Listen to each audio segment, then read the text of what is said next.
حضرت عایشه رضی الله عنها څخه چا پوښتنه وکړه چې زلزلې ولې راځي؟ دې ارشاد وفرمایي چې که چیرې زنانې د نورو خلکو دپاره د خپل خاوند څخه علاوه د بل چا دپاره خوشبویان استعمال کړي او د هغو دپاره باریکې کپړې واغوندي، یعنی زنا عام سي، په معاشره کې سروز او شراب عام سي، پر هغه معاشره پر هغه قوم به حق تعالی تبارک وتعالی زلزلې راولي.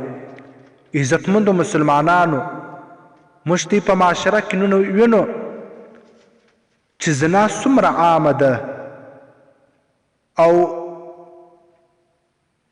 شراب څومره عام دی او سروز څومره عام دی. حق تعالی تبارک وتعالی دې د دې درې غټو مرضو د دې درې غټو ګناو څخه زموږ دې معاشره محفوظه کړي چې د حق تعالی تبارک وتعالی عذاب څخه موږ دې محفوظه پاتې سو. که چیرې دا درې شان عام سي، پر موږ دې به زلزلې راځي، قسم قسم عذابونه به راځي او قحط سالي به راځي.